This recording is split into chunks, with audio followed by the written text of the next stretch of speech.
ये चर्चा मैं इसलिए करना चाहता था, इनके नंगेपन को दिखाना चाहता था, इनके खोखलेपन को दिखाना चाहता था, इनको बेनकाब करना चाहता था। Okay, so the problems of millions of Hindus, Sikhs, Parsis, Christians in Pakistan, Bangladesh and Afghanistan are of no consequence to the Delhi Chief Minister. Is that what you're saying, sir? The problems of millions of Hindus, Christians, Parsis और क्या Sikhs, Jains and Muslims living in Delhi is my problem. So let me ask you. There are, sir, आपको पाकिस्तानियों की बड़ी problem पड़ी है, भारत के लोगों की कोई प्रॉब्लम नहीं है। Okay. भारत के अंदर इतनी बेरोजगारी है, हिंदुओं की, क्रिश्चियंस की, पारसीज की, सिखों की, उनकी बेरोजगारी सॉल्व हो गई। आप फिर शाहीनबाग आपसे नहीं उनकी गए। बेरोजगारी सॉल्व नहीं हो पा रही, इसलिए आपने जानबूझ के ध्यान भटकाने के लिए किया। आप फिर शाहीनबाग क्यों नहीं गए, सर? क्या जरूरत है? शाहीनबाग क्या जरूरत है? मैं आपसे ये पूछ रहा हूँ, आप अपने चैनल के जरिए, एक मिनट, जेएनयू के एक मिनट, छात्र जाते हैं, मैं आपसे पूछ रहा हूँ सर, आज तमाम इंटेलेक्चुअल जाते हैं, आप गए थे? मैं क्यों जाऊं? मैं आपसे एक चीज पूछना चाहता ये नहीं जाएंगे। हूं, मेरी बात सुनिए। We report sir, We govern, Shahinbag. we govern, sir. We have been, We govern. we have been, We administer. we have reported, we have not distanced ourselves.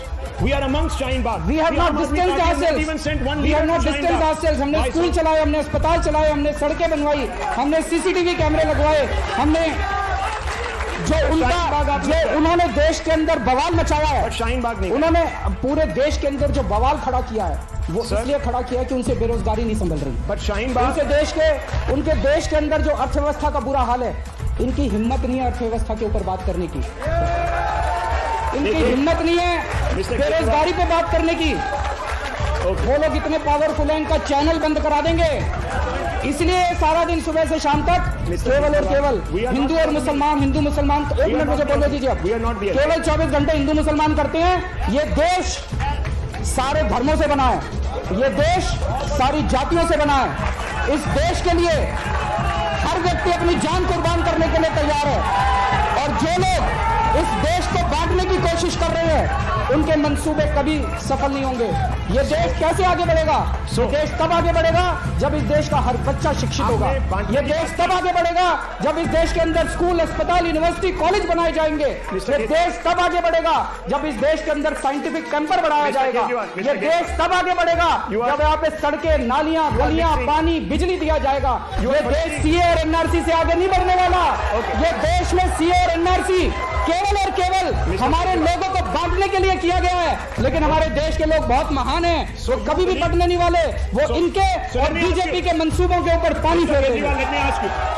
You have given an election speech. Thank you for providing me the platform. इस CAA पर आप किस तरफ खड़े हैं? वहां तो आपने विरोध किया संसद में, लेकिन आप किस तरफ खड़े हैं? ये क्या है ये CAA?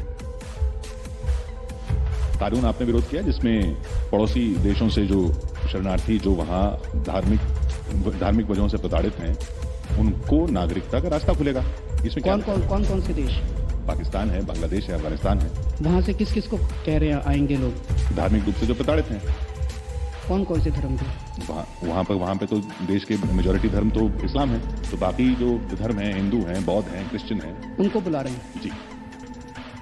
बांग्लादेश, पाकिस्तान और अफगानिस्तान में लगभग 3 करोड़ से 4 करोड़ नॉन मुस्लिम्स रहते हैं। इनमें से अगर आधे भी हमारे देश में आ गए, इनको नौकरी कौन देगा? इनको कहाँ बसाओगे? इनको घर कहाँ से दोगे? इनको दिल्ली में बसाओगे, इनको बंबई में बसाओगे, इनको गुजरात में बसाओगे, इनको आसाम में बसाओगे, इनको त्रिपुरा में बसाओगे, कहाँ बसाओगे? इतने थोड़ी आज हमारे देश में हमारे बच्चों को नौकरी नहीं मिल रही, चारों तरफ बेरोजगारी का माहौल है।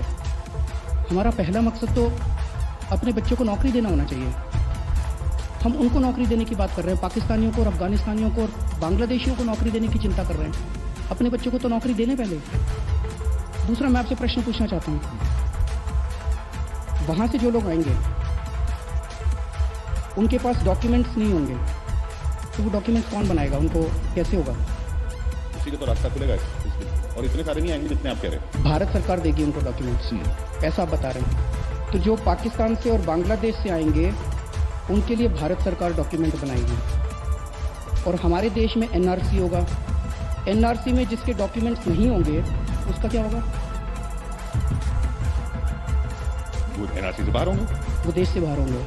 तो जो पाकिस्तान से आएंगे उनके डॉक्यूमेंट्स भारत सरकार बनाएगी, जो और अपने देश के लोगों के पास डॉक्यूमेंट्स नहीं होंगे उनको देश से बाहर निकालेंगे।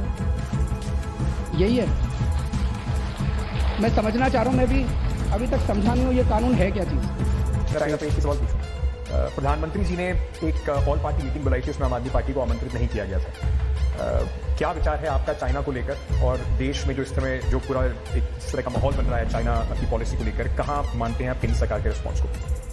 मैंने आप ही का प्रोग्राम था या आपके चैनल पे मैंने एक प्रोग्राम 2-3 प्रोग्राम देखे हैं जिसमें आप लोग बहुत विस्तार से बताते हैं कि कहाँ किस किस पॉइंट पे चाइना ने भारत के अंदर घुस के हमारी टेरिटरी पे कब्जा कर लिया है। प्रधानमंत्री जी और केंद्र सरकार तो कह रही है कि चाइना का कोई कब्जा ही नहीं है, हमारी टेरिटरी में है ही नहीं वो लोग। पर आपका चैनल तो कह रहा है। आपका चैनल झूठ दिखा रहा है इसमें? हम तो वही दिखा रहे हैं जो सैटेलाइट मैप दिखा रहे हैं। अब फिर या तो आप जानो या वो जाने। आपका चैनल कह रहा है, मैं समझता हूँ आपका चैनल कहता है हम सबसे तेज और सच दिखाते हैं। अगर हम करें तो करें क्या, बोले तो बोले क्या? ये बिक गई है गवर्नमेंट। अब गवर्नमेंट में कुछ नहीं है। मैं नर्वस नहीं फील कर रहा हूँ, मुझे अच्छा लग रहा है।